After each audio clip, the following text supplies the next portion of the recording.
अगर आपको जीवन के हर क्षेत्र को समझना है तो पूरी दुनिया में सिर्फ एक ही किताब है जो आपको जीवन के हर क्षेत्र का सटीक ज्ञान दे सकती है, और उस किताब का नाम है श्रीमद् भगवत गीता।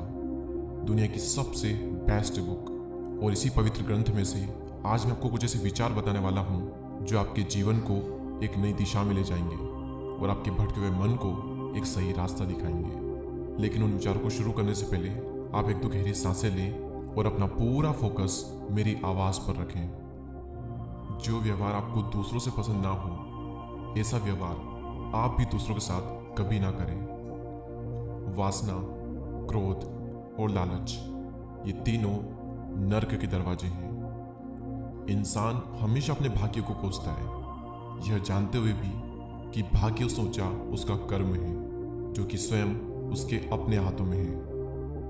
मनुष्य अपने हृदय से जो दान कर सकता है वो हाथों से नहीं कर सकता, और मौन रहकर जो कुछ वह कह सकता है वो शब्दों से नहीं कह सकता। जो व्यक्ति क्रोध करता है उसके मन में भ्रम पैदा होता है, जिससे उसका बौद्धिक तर्क नष्ट हो जाता है, और तभी उस व्यक्ति का धीरे धीरे पतन होने लगता है। मन की शांति से बढ़कर इस संसार में कोई भी संपत्ति नहीं है।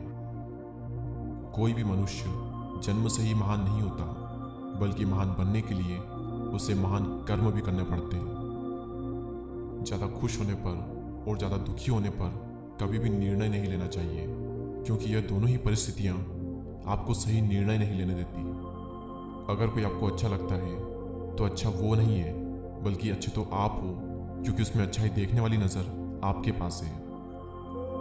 मनुष्य अपने जीवन में तब तक डरता रहेगा जब तक उस मनुष्य के जीवन के फैसले कोई दूसरा लेता रहेगा। जैसे अंधेरे में प्रकाश की ज्योति जगमगाती है, ठीक उसी प्रकार से सत्य की चमक भी कभी फीकी नहीं पड़ती। इसलिए व्यक्ति को सदैव सत्य बोलना चाहिए।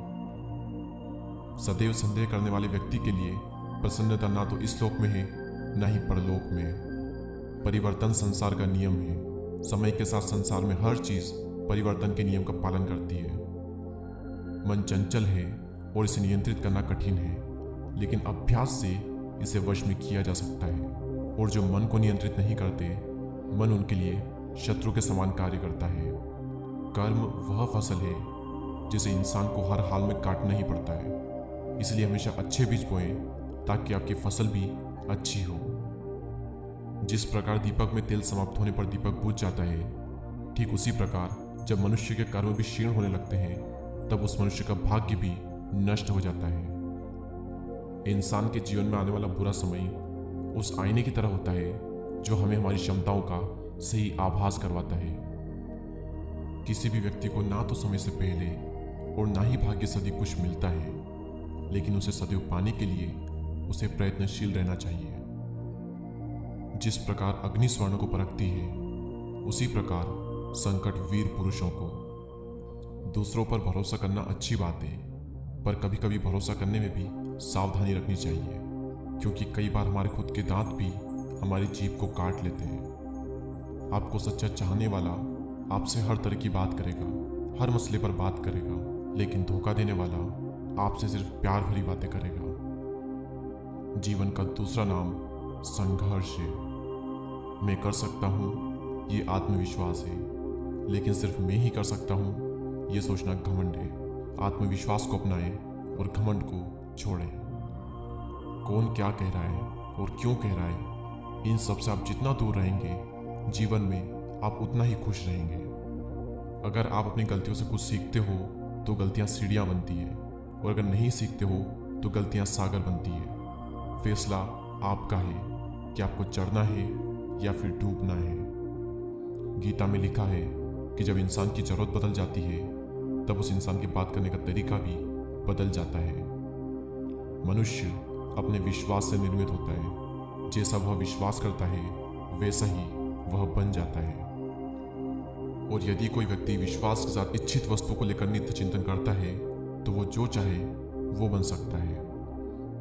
जीवन में सफलता का ताला दो चाबियों से खुलता है, एक कठिन परिश्रम और दूसरा दृढ़ संकल्प। जब इंसान अपने काम में आनंद खोज लेता है, तब वो पूर्णता प्राप्त कर लेता है। मनुष्य को इस बात का घमंड कभी भी नहीं होना चाहिए कि उसे जीवन में किसी की भी आवश्यकता नहीं पड़ेगी और इस बात की गलतफहमी भी नहीं होनी चाहिए कि उसकी ज़रूरत हर किसी को होगी। अगर आपको जीवन में कभी झुकना है तो किसी की विनम्रता के आगे झुकें, लेकिन किसी की शक्ति के आगे, रूप के आगे और धन के आगे कभी मत झुकना।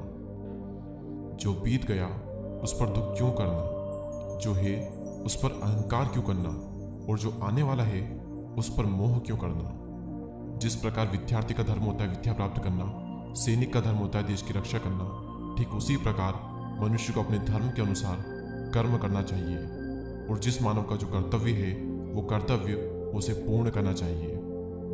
अपने ज़रूरी कामों को पूरा करो, क्योंकि वास्तव में काम करना कुछ न करने से कई गुना बेहतर है। वक्त से पहले मिली चीज़ें अपना मूल्य खो देती है और वक्त के बाद मिली चीज़ें अपना महत्व। इसीलिए समय की कदर करें और अपने काम को समय पर करने की कोशिश करें। जीवन का आनंद ना तो भूतकाल में है और ना ही भविष्य काल में, बल्कि जीवन का आनंद तो बस वर्तमान में जीने में है। सही कर्म वह नहीं है जिसके परिणाम हमेशा सही हो, बल्कि सही कर्म तो वह है जिसका उपदेश कभी भी गलत ना हो। श्री कृष्ण अर्जुन से कहते हैं, अर्जुन भला तुम क्यों रोते हो? तुमने जो खोया है क्या वो तुमने पैदा किया था? आज जो तुम्हारा है वह कल किसी और का होगा, क्योंकि परिवर्तन ही संसार का नियम है। अगर आप किसी का अच्छा ना कर सको तो बुरा भी मत करना, क्योंकि ये दुनिया कमजोर है, दुनिया को बनाने वाला नहीं। माफ करना और शांत रहना सीखिए। आप एक ऐसी ताकत बन जाओगे कि पहाड़ भी रास्ता देंगे। जो होने वाला है वो होकर ही रहता है और जो नहीं होने वाला वो कभी नहीं होता है। ऐसा निश्चय जिनकी बुद्धि में होता है उन्हें कभी भी चिंता नहीं सताती। सत्य कभी दावा नहीं करता कि मैं सत्य हूं, लेकिन झूठ हमेशा दावा करता है कि सिर्फ मैं ही सत्य हूं। भगवान श्री कृष्ण कहते हैं कि मैं संसार की सुगंध हूं, अग्नि की उष्मा हूं और समस्त जीवित प्राणियों का आत्मसंयम हूं।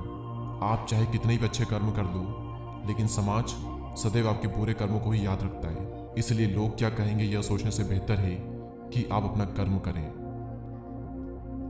जो बहुत ही कम खाता है या फिर ज़्यादा खाता है, जो बहुत ही कम सोता है या फिर बहुत ही ज़्यादा सोता है, उसके योगी बनने की कोई संभावना नहीं है। आप खाली हाथ आए थे और खाली हाथी चले जाओगे। जब मन व्याकुल हो तब कोई भी निर्णय न ले।